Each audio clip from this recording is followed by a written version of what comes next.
Hoje em Você dia... lembra, assim, os caras? Hoje... Você dorme e fala até línguas que já não existem mais. Só que aí é outros detalhes. Isso aí é bizarro. Hoje em dia, como eu falei pra você, eu comecei na inconsciência, aí eu fui pra totalmente consciente e hoje eu sou semiconsciente. Tá. O que significa isso?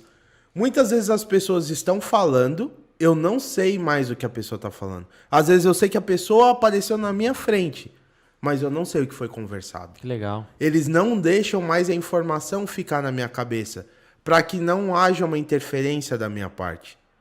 Mas como eu cheguei nesse ponto?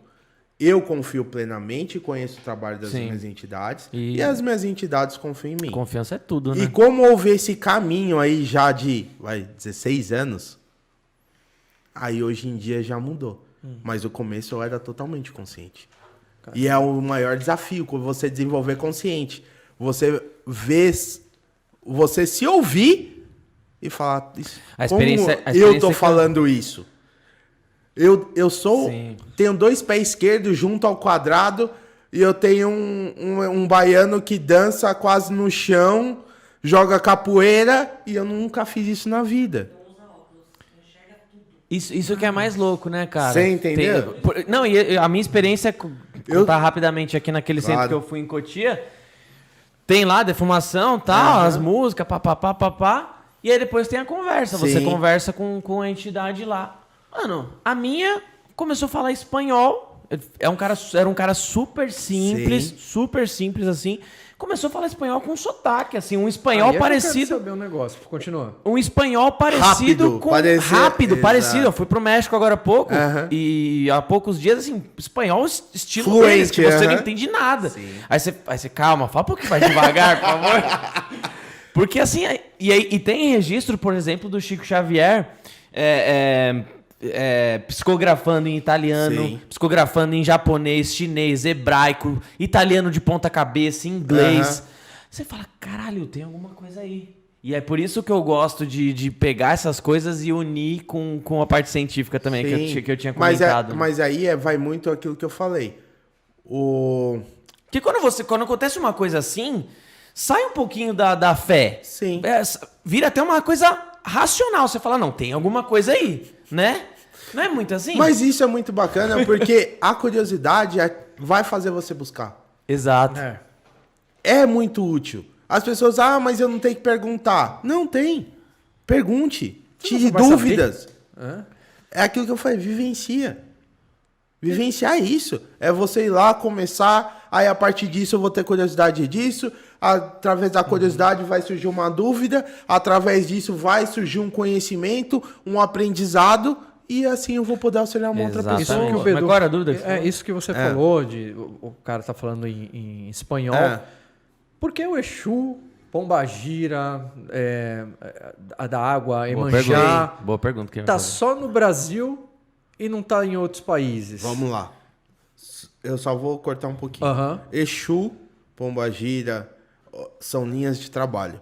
Iemanjá é um orixá. Orixá pega tudo.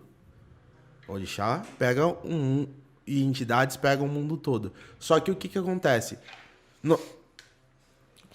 O preto velho são os negros. Ele trabalha a espiritualidade. O baiano vai trabalhar a espiritualidade de pessoas que moraram possivelmente lá.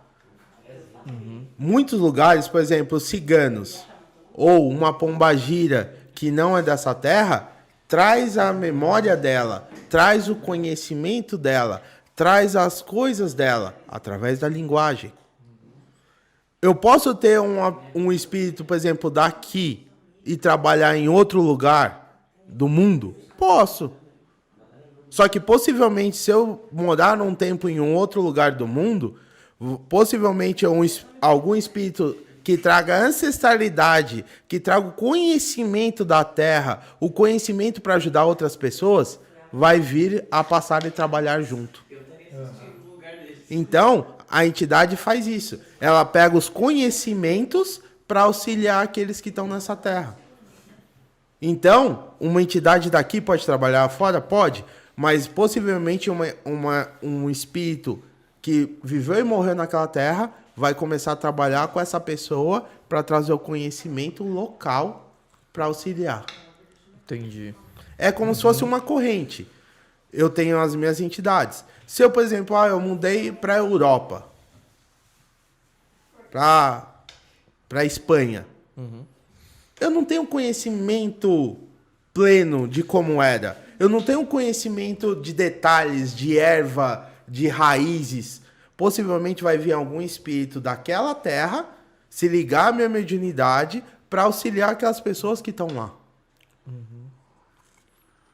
Porque, porque eu tô aqui agora eu tô pensando, né?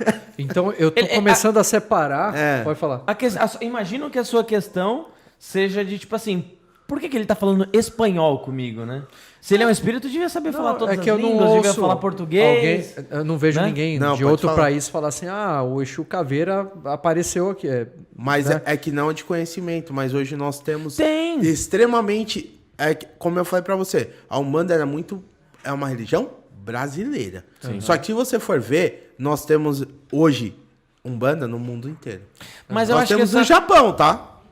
Essa questão da cultura, essa questão de como você enxerga a espiritualidade, ela muda de povo para povo, porque é como a pessoa está enxergando aquilo lá, né? Então, por exemplo, você vai na Índia, tem um monte de Deus. Tem um monte de Deus, porque é a forma que eles conseguem representar aquilo. Mas não é só né? isso. Os celtas também, então, né? mas aí é o que eu vou, por exemplo... A pessoa, em vida, falava espanhol. Ela lá no plano espiritual falava espanhol. Ela pode vir aqui e começar a falar espanhol porque era dela. Só que se o médium estudar, se ele começar a ter conhecimento, se ele buscar isso na parte mental, porque incorporação são 3 pontos: corpo, mente e espírito. Então, nós temos que estudar para melhorar a nossa mente, para dar as ferramentas, o vocabulário para que aquela entidade possa vir a se comunicar melhor.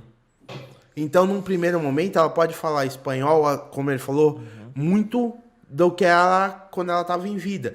Mas conforme o médium dela começa a estudar, começa a ter conhecimento, vai fazendo uma tradução automática, ela vai começar a se comunicar de uma maneira melhor. Não é porque... a comunicação no plano espiritual, ela é não temporal, ela não está presa. Exatamente, é uma comunicação de pensamento, digamos assim. Só que quando o espírito, pelo que eu entendo, quando o espírito ele vem se comunicar através de um ser humano, ele tem que se densificar muito. Exatamente. A nossa comunicação ela é lenta, ela é uma comunicação que... tem muitas coisas... Existem muitas travas. Coisas... Exato, tem muita coisa que você não sabe explicar, por exemplo. Né? Por exemplo, o que é o amor? Explica em palavras o que é o amor. Você não consegue explicar, você consegue sentir no máximo. Né? É quando eu tô resinando.